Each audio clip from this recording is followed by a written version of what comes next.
Sir வணக்கம் sir. இந்த டாடா நானோ video பண்ணியிருப்போம். TN70 ஒசூர் ரிஜிஸ்ட்ரேஷன் வண்டி சார். சார் பார்த்தீங்கன்னா நீ சண்டே ஆஃபர் ப்ரைஸாக நம்ம கம்பெனிக்கு வந்தார். நிறைய கஸ்டமருக்கு நான் சொல்கிறதுனால நேரில் வந்துருங்க சார். ஏன்னா டாடா நானோ ஆகட்டும், ஹை பட்ஜெட்டு லோ பட்ஜெட்டு எந்த வண்டியாக இருந்தாலும் நேரில் வந்து திருப்தியாக செக் பண்ணி பார்த்து வண்டி எடுத்துங்கன்ற சார் கேட்ட மாதிரி இந்த வண்டி வெறும் 45 ரூபாய்க்கு பண்ணி கொடுத்துருக்கோம் சார். ஏன்னா இந்த வண்டியுடைய கஸ்டமர், இந்த வண்டி ஓனரும் நம்ம வீடியோ சேனல் பார்ப்பாரு. நம்ம வண்டி கொடுத்துமே கம்மியாக கொடுத்தோமா அதிகமாக கொடுத்தோமோன்னு அவருக்கு ஒரு சந்தேகம் இருக்கும். நம்ம இந்த வண்டி வீடியோ பார்த்தீங்கன்னா 55 ரூபா போட்டிருந்தோம். சார் கேட்ட மாதிரியே 45 ரூபாய்க்கு பண்ணி கொடுத்துருக்கோம் சார். இப்போ டெலிவரி எடுக்கிறாரு, திருவண்ணாமலேருந்து வந்திருக்காரு. சொன்னேன் சார் உங்கள் ஃபீட்பேக் சார். பேசுங்க சார். வண்டி நேரில் பார்த்தோம். அவுட்லுக்கு இன்டீரியர்லாம் நல்லா இருக்குது. சரி, நேரில் வந்து ஒரு தாட்டி பார்த்துட்டு எங்களுக்கு வண்டியும் பிடிச்சிச்சு. ரேட்டு பேசி எங்களுக்கு செட் ஆகிற மாதிரி ரேட்டில் பேசி இப்போ எடுத்துக்கிறோம்.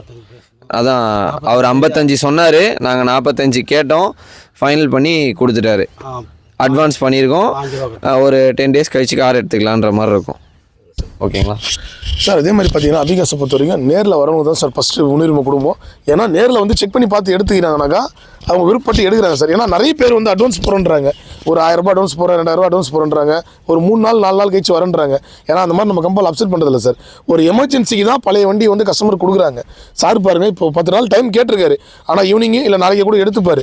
நேரில் வந்து பார்த்துட்டு பாதி பேமெண்ட் கிட்ட கட்டிட்டாரு. 45 ரூபாய் பார்த்தீங்கன்னா 5000 ரூபா கிட்ட கட்டிட்டாரு. ஈவினிங் டைம் சொல்லியிருக்காரு. இருந்தாலும் அக்ரிமெண்ட் போடும்போது ஒரு 10 நாள் டைம் வச்சு தான் போடுவோம் எப்பயுமே. இந்த வண்டி நல்ல கண்டிஷனில் இருக்குது.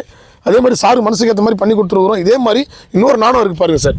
பாருங்கள், ரெட் கலர் வண்டி ஒன்று அவைலபிளாக இருக்குது. அந்த வண்டி அடுத்த வீடியோவில் பார்க்கலாம். அதுவும் குறைஞ்ச வரைக்கும் தான் வீடியோ போட்டிருக்கோம். 2011 மாடல் சார். அதுவும்